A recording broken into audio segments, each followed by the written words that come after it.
말씀을 지난 금요일 저녁서부터 보고 있는데 자문의 말씀은 우리에게 두 가지의 길을 계속적으로 제시하고 있습니다. 하나는 여호와를 경외하는 지혜의 길, 지식의 길과 하나는 내 마음대로 사는 길입니다. 그리고 잠언에서는 두 명의 그러한 반대되는 그러한 사람들이 있어서 계속 부르는 일들이 반복이 돼요. 어제 그 주일 말씀에서는 아버지가 부모님이 아들아 하면서 이렇게 부르는 것이었었고, 또 반대편에서 누구입니까? 악한 자가 또 이제 아들을 계속 유혹하는 거죠. 이게 계속 반복이 됩니다. 오늘 말씀도 또 다른 부르는 사람이 있습니다. 누가 부를까요? 지혜가 부릅니다. 지혜. 우리가 어, 여성분들 이름을 많이 지을 때 지혜란 이름을 많이 짓잖아요. 그렇죠? 오늘 말씀은 이 지혜라고 하는 이 단어가 실제로 여성 명사입니다. 계속 앞으로도 이제 지혜 여인으로서 이제 계속 나오는 겁니다. 지혜의 그러한 여인이 이제 계속 나오는데 잠언에서는 굉장히 중요한 그러한 인물인데 지혜를 의인화시켜서 어, 지금 부르는 겁니다. 지혜가 무엇이라고 부릅니까? 오늘 말씀 보게 되면 지혜가 부르는데요. 이 지혜는 본질적으로는 여호와 하나님을 의미합니다. 여호와 하나님께서 지혜라고 하는 이 의인화된 여인의 이름을 통하여서 계속적으로 부르고 계세요. 이 지혜가 지금 어디서 부르고 있습니까? 오늘 1절과 2절 말씀을 보게 되면 지혜가 부르는 장소가 어디인지를 우리에게 말하고 있죠. 첫 번째는 길거리에서 부릅니다. 광장에서 부릅니다. 시끄러운 길목에서 부릅니다. 성문 어귀에서 부릅니다. 성중에서 부릅니다. 지금 이 길거리, 광장, 시끄러운 골목, 성문 어귀, 성중 이렇게 하니까 아무 데서나 다 부르는구나 라고 생각을 하지만 정말 아무 데서나 부르는 겁니다. 근데 아무 데서나 하긴 하지만 많은 사람들이 모인 곳, 또 이곳들은 어떤 특징이 있습니까?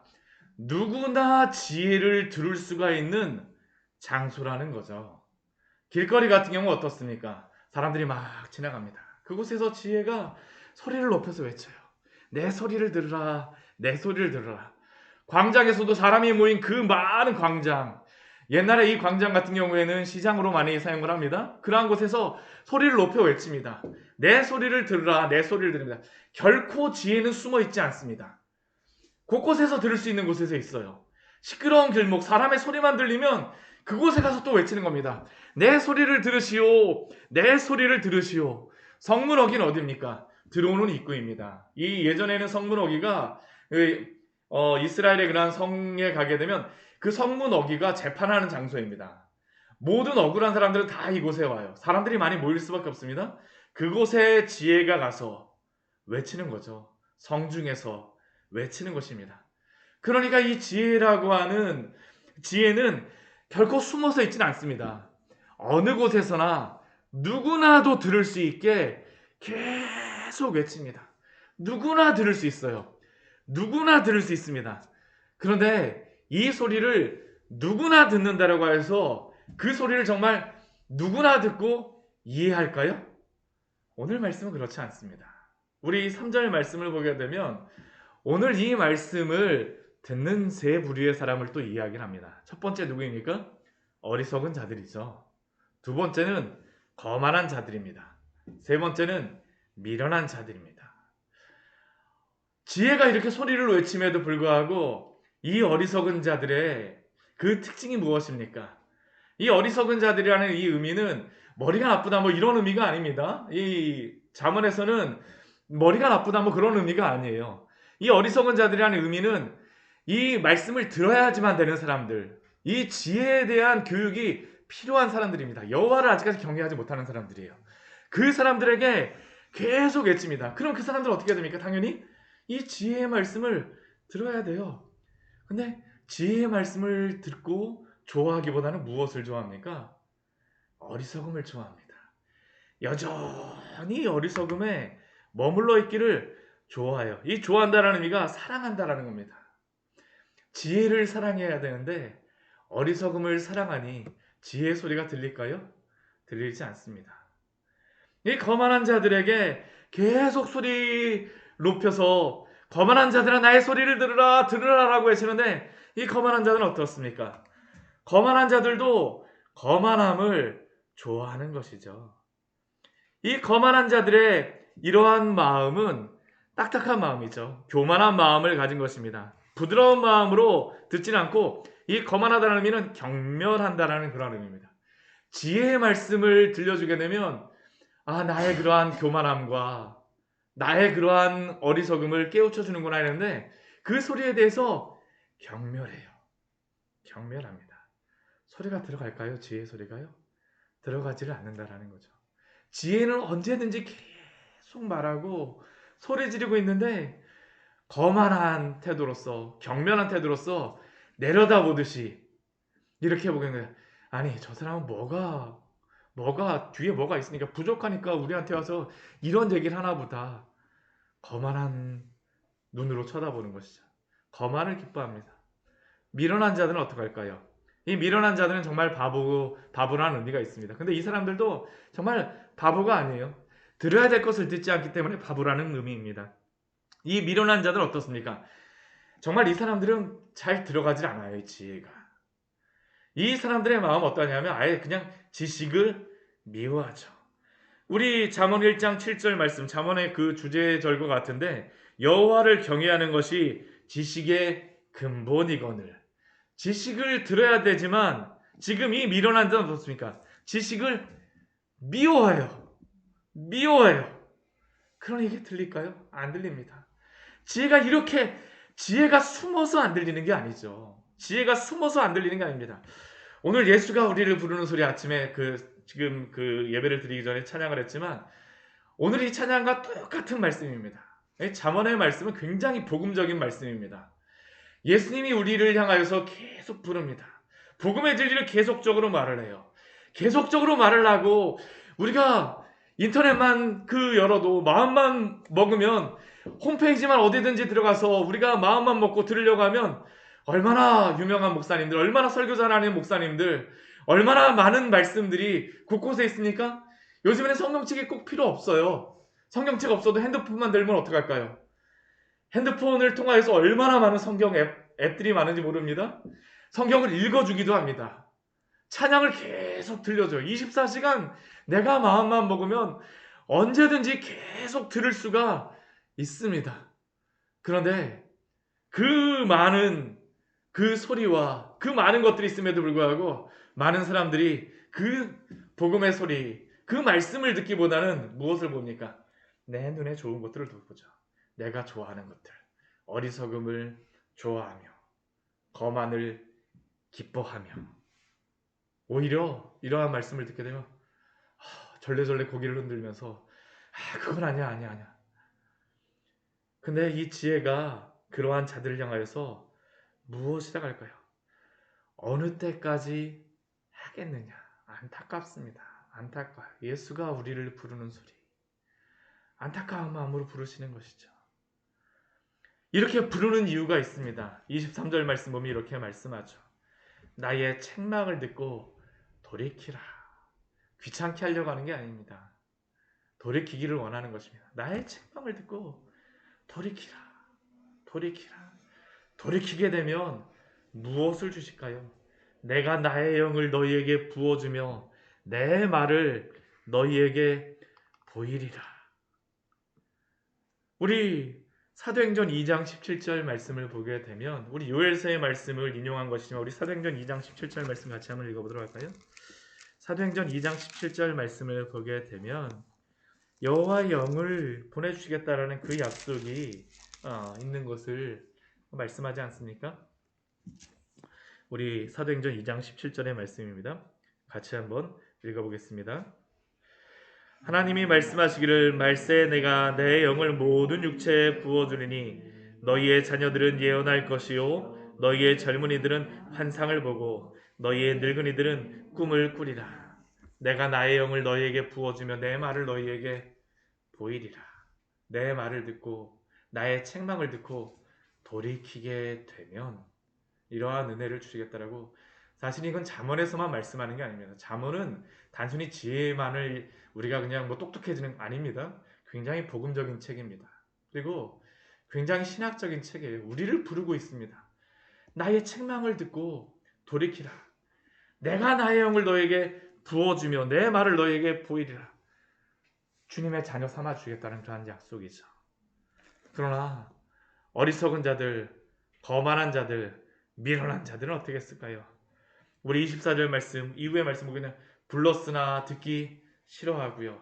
손을 펴서 두드리면서 나를 봐야지 나를 봐야지 하는데도 돌아보는 자가 없고 도리어 교훈을 멸시하고 책망을 받지 아니합니다.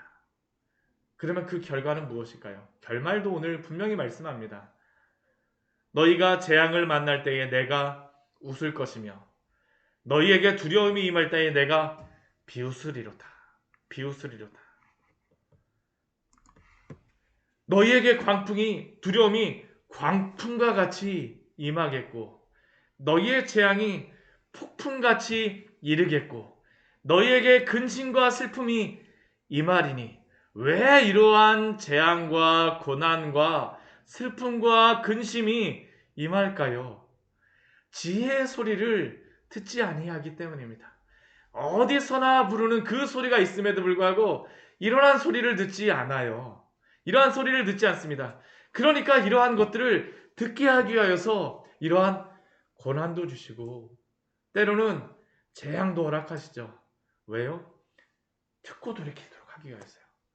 고난은 그래서 결코 나쁜 게 아닙니다. 고난은 때로 무엇이었까요? 주님이 우리를 부르는 소리인 줄 믿습니다. 그 고난을 통해서 우리를 불러주시는 것입니다. 주님이 우리를 사랑하시기 때문에 그러시죠. 사랑하시기 때문이에요. 그러나 이렇게 부르실 때에 때가 있습니다. 이게 항상 때가 있어요. 때가 있습니다. 우리 28절 말씀, 그때 너희가 나를 부르리라. 이 재앙과 고난을 통하여서 다시 돌아서긴 합니다. 불러요. 그런데 이번에는 어떻게 할까요? 내가 대답하지 아니하겠고 부지런히 나를 찾으리라. 그래도 나를 만나지 못하리니. 이전에는 지혜가 그렇게 부르짖고 또 이렇게 부를 때에는 오히려 그때에는 이 어리석은 자들, 거만한 자들, 미련한 자들이 듣질 않았는데요. 이제는 지금 이러한 상황 속에서 부르짖지만 그 지혜에게 다시 지혜를 부르지만 지혜가 대답하지 않고 찾지만 만나지 못하리라고 말씀합니다. 왜 그럴까요? 두 가지에게 이유가 있다고 생각합니다. 우리가 사실 예수님을 믿고 신앙생활을 잘 하게 되면 주님이 우리를 부르는 그 소리에 대해서 너무나도 잘 들리죠. 너무나도 잘 들려요. 근데 신앙생활을 잘 안 하고 말씀 안 듣고 예배 시간 이 예배를 귀중히 여기지 않고 예배를 드리지 않고 또한 찬양을 듣지 않고 기도를 하지 않고 어느 날 갑자기 내가 기도해야지 말씀 봐야지 하고선 딱 앉아보십시오. 말씀이 들리던가요? 읽혀지던가요? 기도가 잘 되질 않아요. 네. 사실 이게 삶의 관성이 있기 때문에 그렇습니다. 죄에 익숙해지게 되면 죄에서 생활하는 게 너무나도 즐겁습니다. 그러니까 불렀던 그 소리조차도 내가 이제 따라가겠다라고 함에도 불구하고 제대로 잘 되어지질 않는 것이죠. 그나마 그래도 이것은 감사한 것입니다. 왜요? 돌이켜서 다시 이 음성을 듣고 따라오게 되면 주님이 성령을 보내주시고 또한 그것을 통하여서 깨닫게 해주실 것이기 때문이죠. 마음을 부드럽게 하실 것입니다. 말씀을 듣게 되면 다른 게 아닙니다. 성령께서 우리의 말씀을 통하여서 성령께서 우리의 마음을 기경하여 주세요. 딱딱한 마음들이 말씀을 들으면 기경이 되어집니다. 기경이 되어져요. 밭이 갈아집니다. 부드러워집니다. 근데 문제는 무엇이냐면 정말 이게 우리의 인생의 마지막, 우리가 주님이 부르시는 그 마지막 때가 지나고 나면, 우리의 인생이 끝나고 나면 그때는 무엇일까요? 심판대 앞에 설 것이라는 것이죠. 그때에는 아무리 그때 부르짖는다 할지라도 그 부르짖음이 의미가 있을까요? 의미가 없다라는 겁니다. 의미가 없다라는 것이에요. 이 지혜가 오늘 우리에게 이 말씀을 하는 것은 분명합니다.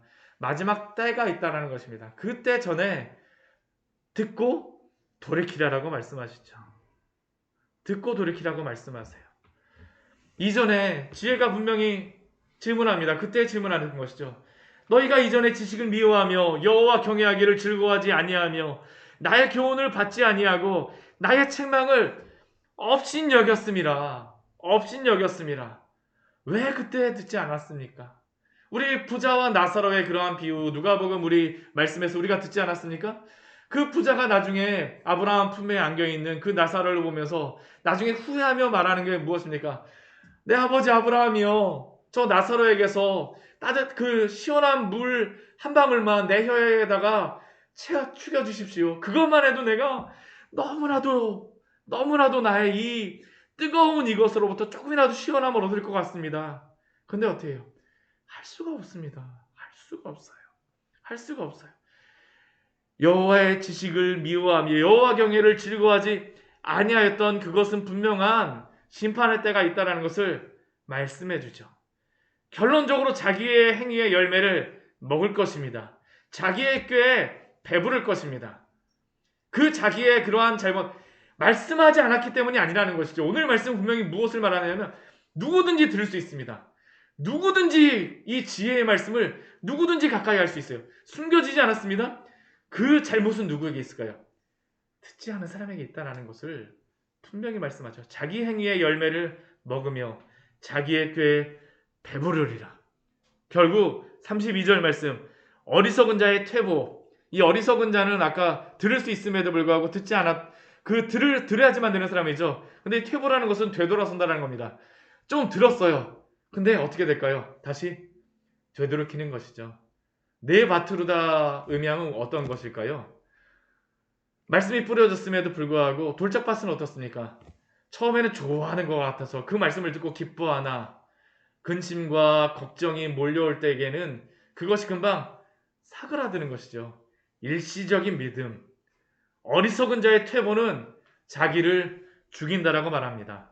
미련한 자의 안일, 내가 듣지 않고 그 지혜의 말씀을 미워하게 되면 나는 우리가 어제 말씀에서 보았던 것 같이 미련한 자는 어떻습니까? 그 악한 자의 그러한 거에서 우리 함께 하면서 나는 평안하구나. 얼마나 안전해. 나 왜 저렇게 통째로 삼켜지지 않으니까 얼마나 감사한 거야. 그러나 미련한 자의 안일은 결과가 무엇일까요? 자기를 멸망시키리니. 오늘 지혜는 오늘 33절 말씀에서 우리에게 이렇게 말합니다. 우리 오늘 33절 말씀 같이 읽겠습니다. 오직 내 말을 듣는 자는 평안히 살며 재앙에 두려움이 없이 안전하리라. 오직 누구만이 축복을 받을까요? 내 말을 듣는 자입니다. 듣는 자. 지혜의 말을 듣는 자만이 하나님이 주시는 그 평안 안에 살며 재앙에 두려움이 없이 참된 샬롬의 삶을 누릴 줄 믿습니다. 이게 오늘도 우리에게 약속하여 주시는 그러한 약속입니다. 오늘 우리를 부르셨습니다. 주님의 이 평안의 말씀을 들으셨습니까? 그러면 나가서 외치십시오. 우리가 또 다른 스피커가 되어야 됩니다. 우리가 지혜의 그러한 도구가 되어 이 지혜의 말씀을 듣지 않는 사람들에게 외치십시오. 우리가 어떻게 할 수는 없어요. 누가 하실까요? 성령께서 하시는 것입니다. 우리를 통하여서 당신의 그러한 복음의 통로로 삼아주시고 이 시대, 이 세상의 악한 지혜로 인하여서 평안하다라고 하는 사람들에게 주여 돌이킬 수 있는 은혜를 우리를 통하여서 일하여 주시고 사용하여 주시옵소서. 우리 주님 앞에 잠시 같이 기도하도록 하겠습니다. 하나님 아버지, 오늘 말씀을 통하여서 우리에게 귀한 은혜를 주님